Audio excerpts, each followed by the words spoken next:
Welcome to Double or Nothing 2021. One damn big ass show. We gave you a show. I'm going to use as my title because that's what they did. They gave us a show. Was it the greatest show since sliced bread? That's going to be up to you.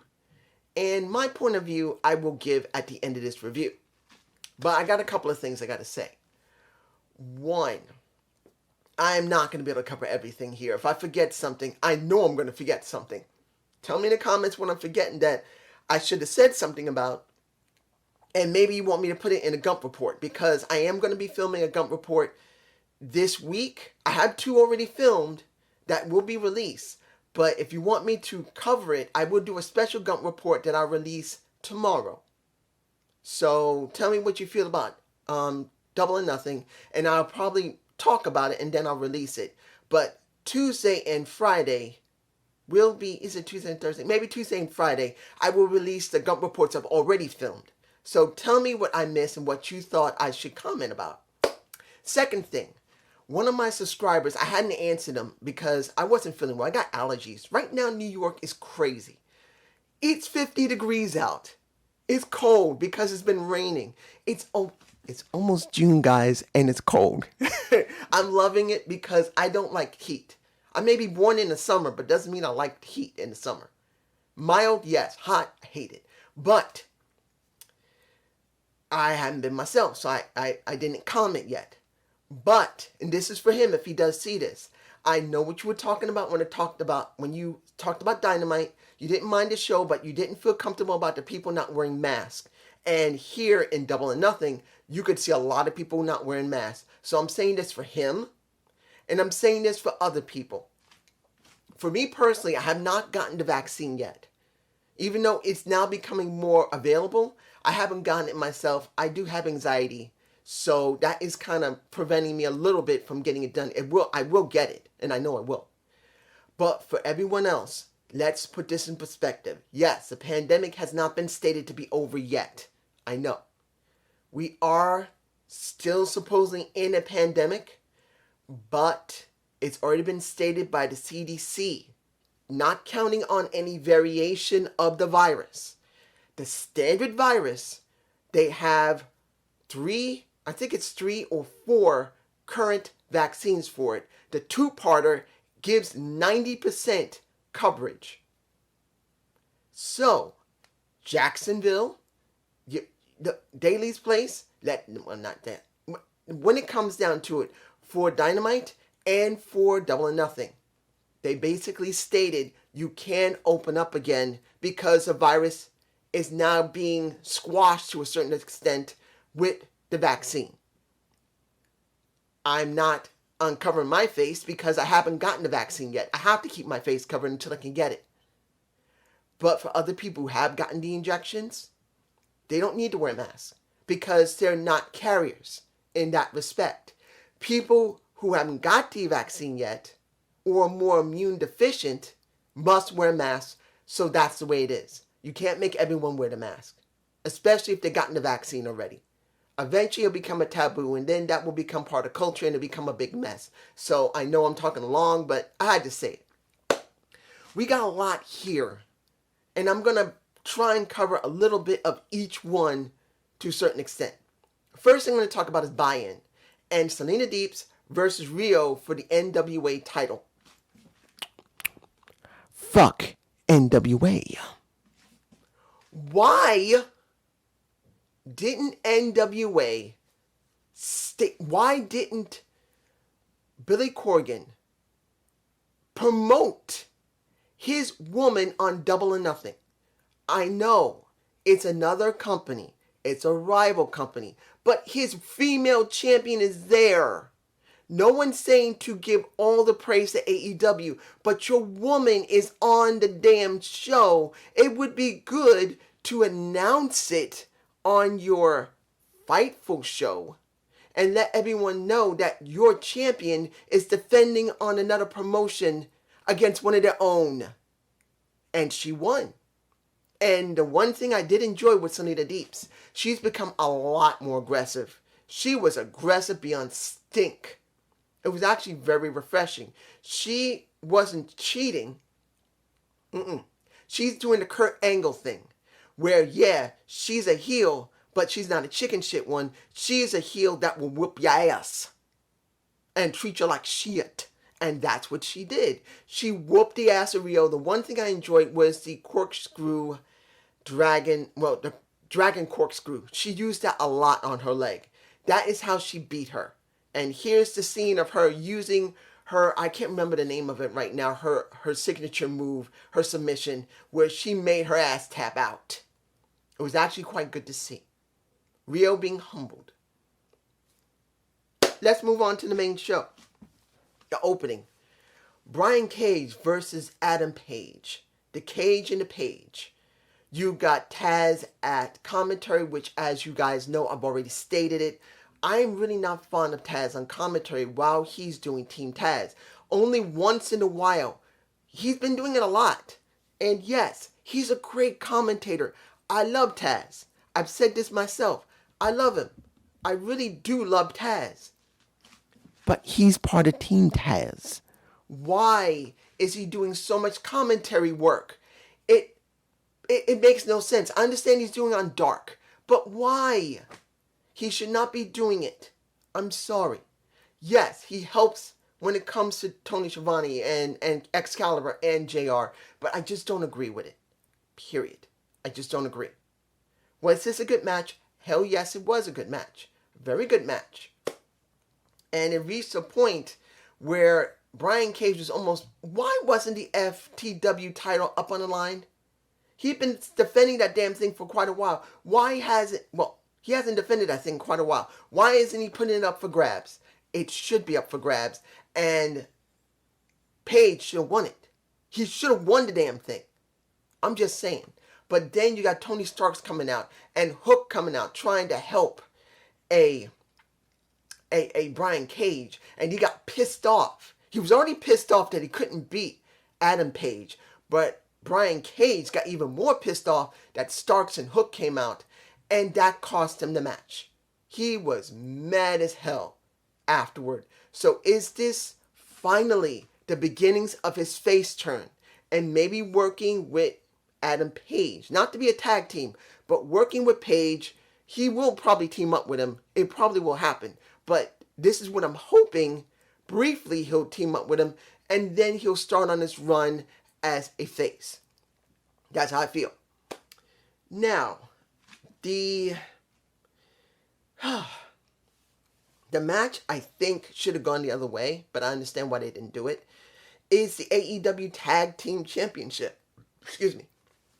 You got the Bucks versus Eddie Kingston and Mox. The King and the Mox going up against them. And in the very beginning, they just broke into a fight. And this happened a lot during the show.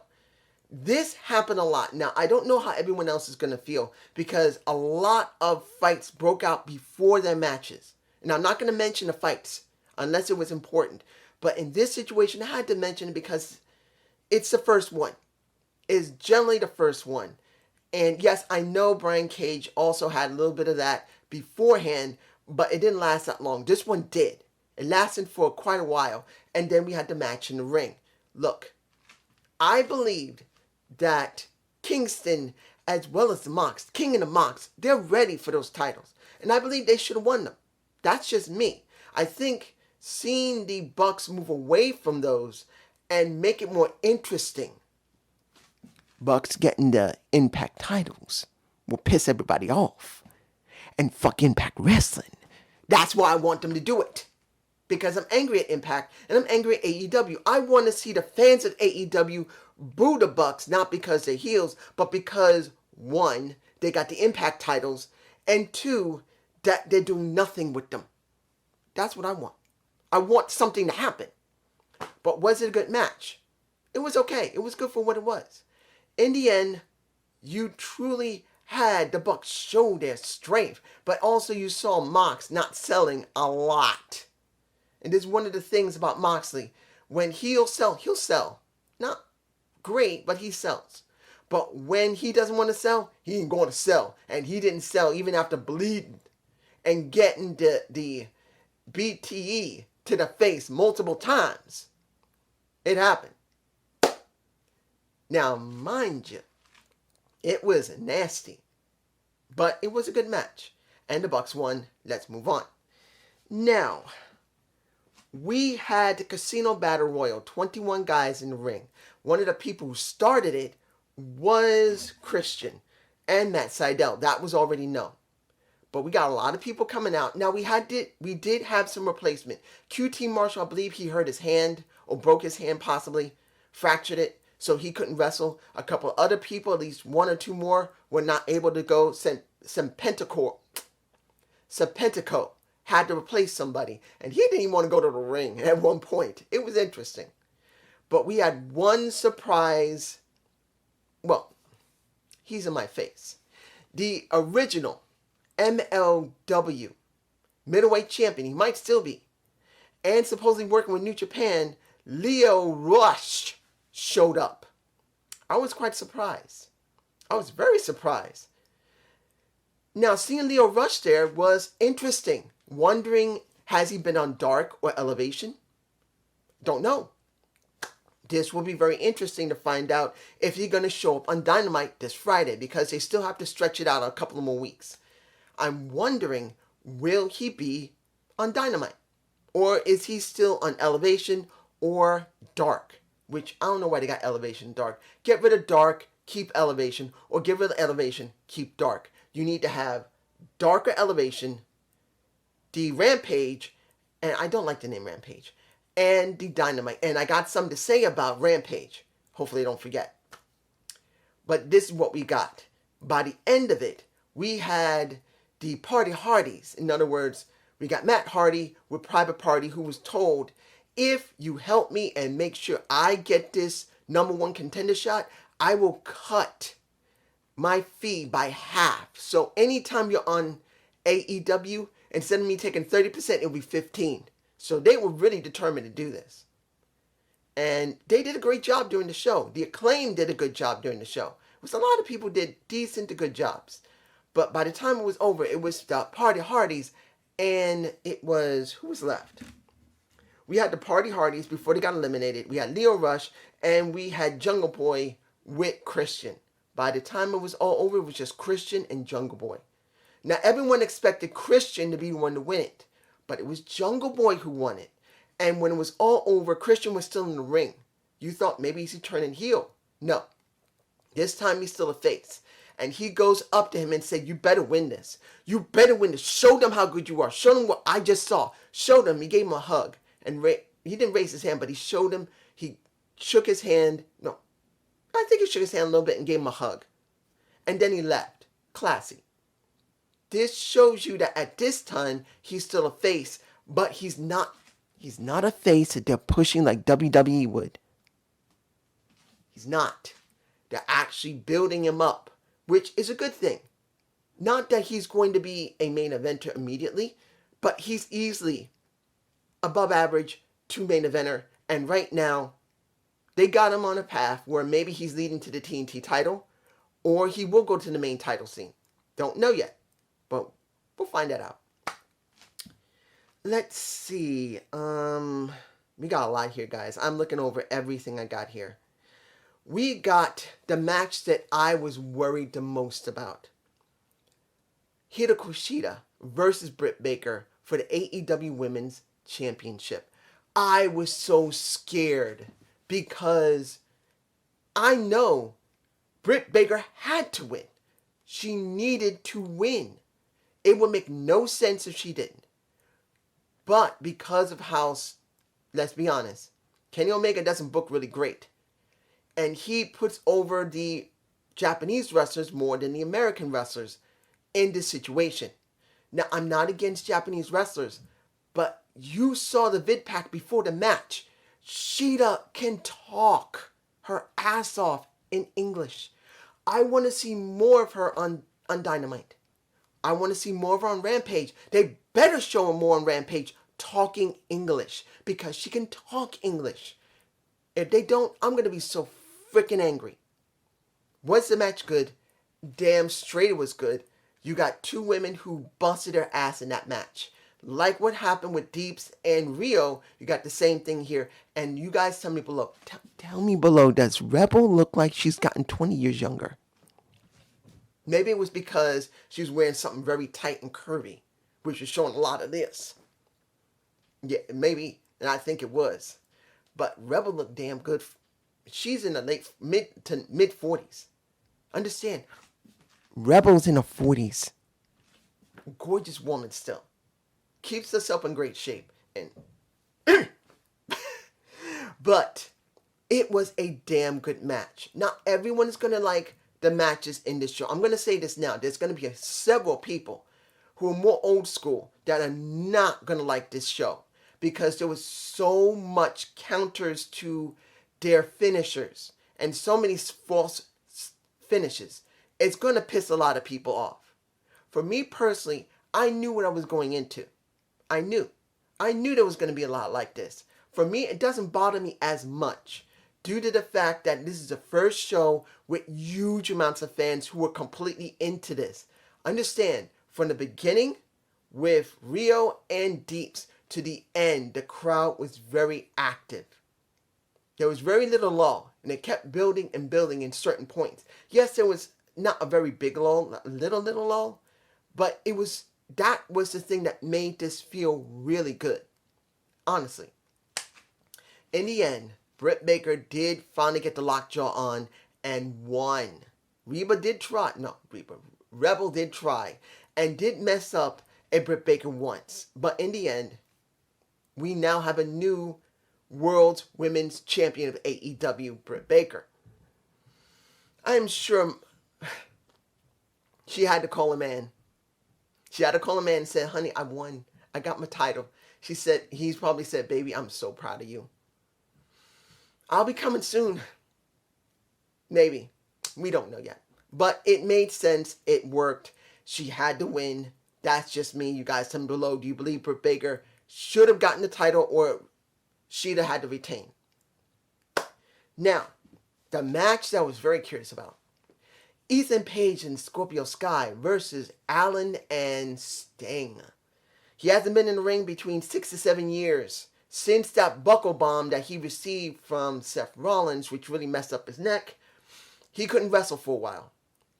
Now, at 63, he's gone back into the ring. The question was several. Was he able to move in the ring well? Are they going to let him do most of the match? Are they going to protect him? Will he even go all out or not? This was a question, and we got our answer. Sting is actually in pretty good shape. At one point, he was body slammed onto not the ring or the ring apron or the ring skirt. He was body slammed on the ramp going into the back. And he jumped straight up and was facing Scorpio Sky. I think I got a shot of that. And honestly, he looked good. He did a flying, he threw himself off the, how can I say this? Seeing him actually do a crossbody onto Scorpio Sky and Ethan Page, not in the ring, but outside the ring, on the ramp, the edge of the ramp, jumping on them, is not something a 63-year-old man normally would do. Going into the ring, he did quite well. He was very agile. He was able to jump up and do what he needed to do. He didn't sell most of almost anything. Yes, he did sell eventually, but he wanted to make sure people saw him and they said, you still got it, because that's what is the most important thing for a guy like him. You got to hope that you still have enough of your agility and athleticism, I'm glad I said that properly, to be able to continue going in the ring, because if you look bad, you're not going to like it. He will not like it. He doesn't want to end up like Taker. He did what he felt he was ready to do, and he looked very good. Now, I don't know if he'll do these every single week. I'm hoping it doesn't, that they bring him out only when it's necessary to wrestle, to save his body, and to make it special. In the end, it was, the Faces won. Faces did win. But the question is going to be, Will they do another match in the next couple of weeks or a month from now? That's the question. Is Sting going to be doing it again this coming Friday? I don't know. You guys tell me below. Now, what else we got here? Oh, let's get to Rampage. We got after the show was all over with the Stadium Stampede, we got an announcement about AEW Rampage that's going to be coming August 13th. That's when it's going to be airing at 10 o'clock on Fridays. And they got a special comment. He's in my face. Mark Henry, another supposed lifer, has jumped to AEW. He's now a color commentator, I believe, or analyst. I think he'll probably do color commentating and analyst, I think. But now he's gone to AEW with his best friend. Remember, Paul White is Mark Henry's actual best friend. They love each other like family, literally, because Paul knows his kids. Mark knows his kid. Well, I don't think Big Show has any kids, but Big Show, literally, Paul White knows Mark Henry's kids. He loves his kids like his own nieces and nephews. They're family. So I'm not 100% surprised that he convinced them to come to AEW, but knowing that Mark Henry was basically almost like a lifer, shocking to see another one jump ship and go to AEW. Now, mind you, people want to say, who cares? Another old legend, who gives a damn? This is Mark fucking Henry. He is still well known as one of the strongest men on the planet and a very important wrestler. Not saying he'll ever go back in the ring again. He's only a couple of years younger than me. But you never know how important seeing him there means to AEW. And particularly, he's not like, they're not saying he's wrestling, at least not yet. But if he doesn't wrestle, he only does commentating and analyzing, that's going to mean something. It does. Now, Kenny Omega versus Pock versus Orange Cassidy for the AEW World Heavyweight Championship.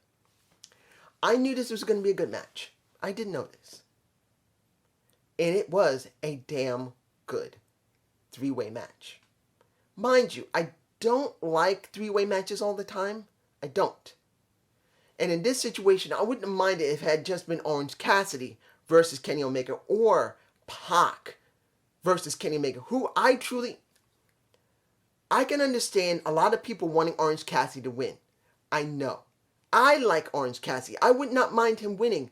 But you're talking about Pock, a guy from the beginning of Dynamite who faced Kenny, beat his ass, and started him on the road that he went down, went up as a tag champ, then went down again, now went up, and now won all the titles. I truly believe the person to win that title away from Kenny, if it's not Hangman Page, must be Pock. He started Dynamite with him, and I truly believe that Pock should win the damn title. But I'm not taking anything away from Orange Cassidy, who is damn hot right now, popping like crazy. The crowd, everyone was popped for Orange Cassidy. They believe he was cheated, which he was. Look how it was at the end of the entire match. It reached a point where Pock put Cassidy in the brutalizer, and when Kenny tried to make him release it by kicking him and hitting him, he refused to let it go. He wanted him to pass out or tap, and he couldn't make him release the hold, so he attacked the damn ref.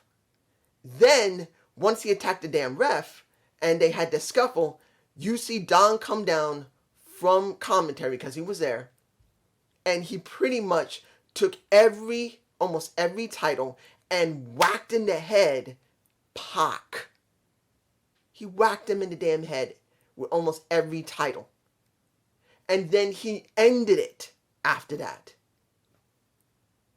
with Orange Cassidy. I didn't expect him to drop here because they're not done yet with maybe him collecting more belts. The question is, where next? Is it going to be New Japan Pro Wrestling, which is going to be a question? Is it going to be NWA? Because we still got Selena Deeps on the damn, well, not the roster, but she's working for them. is going to be MLW, which is supposed to be rumored to be beginning to negotiate with WWE. Who else are they going to go to? ROH? That's going to be a question. Will ROH be a part of this? Which I don't know if they will. Who else is available to do this? Is it going to be AAA? AAA has already got to make a championship, so I don't know. You guys tell me below.